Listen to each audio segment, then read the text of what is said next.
You are staring at a glass rectangle. It is 2:14 in the morning, and the blue glow of your phone is the only thing that feels real in a house that cost you $400,000. But right now, it feels like a very expensive cage. You open the banking app again. It's a ritual now, a late-night confession with a piece of glass. You see the number at the top of the screen, $100,000. It's the number you chased for a decade. It's the number they told you would mean you had finally arrived. But as you look at it, you don't feel like you've arrived anywhere. You feel like you are drowning in 6 inches of water. You feel like a fraud, because even with that 6-figure salary, you are looking at a checking account that feels thin, wondering how you can earn so much and have so little left over. You feel the physical weight of it, a tightness in your chest that doesn't go away when you close the app. You are paper rich, you are high status, and you are suffocating. Most people would tell you to be grateful. They'd tell you that you're in the top earnings bracket of American households and you have no right to complain. But gratitude doesn't pay for the SUV sitting in the driveway or the childcare that costs as much as a mortgage. You aren't failing because you're lazy. You aren't failing because you lack willpower. You are failing because you are playing a game where the rules were written to ensure you never actually win. In the next 12 minutes, I'm going to show you the forensic math I missed. I will pull back the curtain on the architecture that turns a high salary into a life of high-status tenancy. If you don't see these numbers for what they are tonight, you will spend the next 20 years sprinting on a treadmill that is bolted to the floor. Think about the choices that brought you here. They all seemed so logical at the time. You got the promotion, so you moved to the better zip code with the good schools.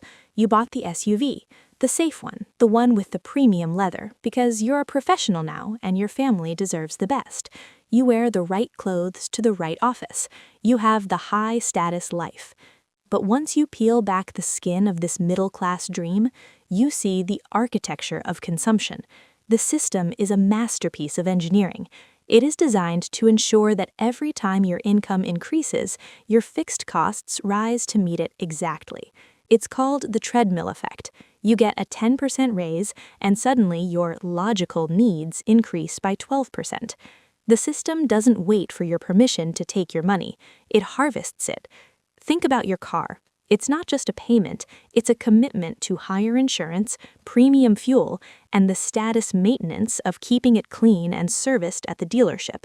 Your house isn't just a mortgage, it's a subscription service to property taxes, HOAs, and the pressure to fill every room with furniture that matches the neighborhood. You are a high-status tenant. You earn the capital, but you don't own it. The bank owns your home. The finance company owns your car. The state owns your property through taxes. You are simply the manager of a budget that is already fully committed before the direct deposit even clears your account. If this feels heavy, it's because it is. But stay with me, because once you see the math behind the convenience tax, you'll understand why your energy is being harvested just as much as your money. The system exhausts you.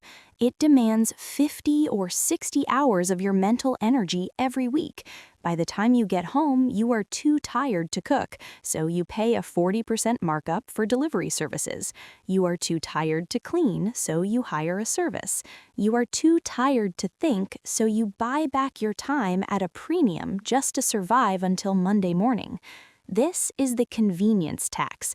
It ensures you remain too exhausted to build real sovereignty.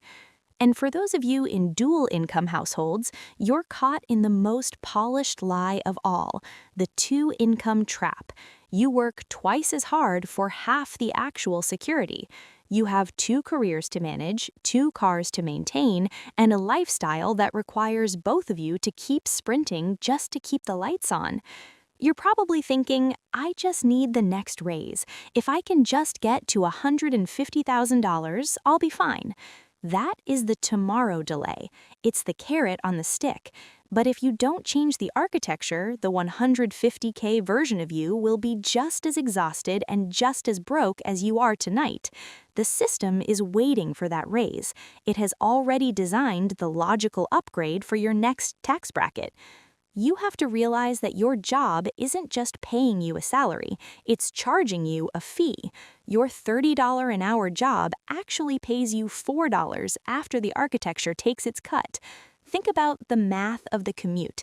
If you spend 2 hours a day in traffic to reach that high-paying job, that is unpaid labor. It's a fraud.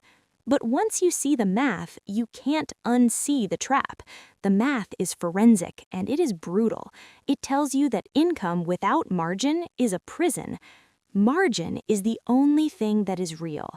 Margin is the breathing room to say no to a toxic boss or a soul-crushing project without checking your balance first. It is the power to walk away. It is the ultimate form of self-respect.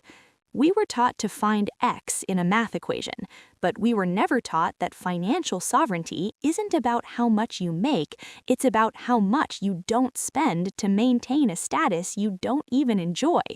You need to tear down the architecture. You need to stop being a tenant in your own life. Stop trading your sanity for a paycheck that is already spent before you earn it.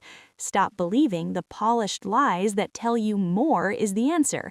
The answer isn't more income, the answer is margin. Audit your fixed costs tonight.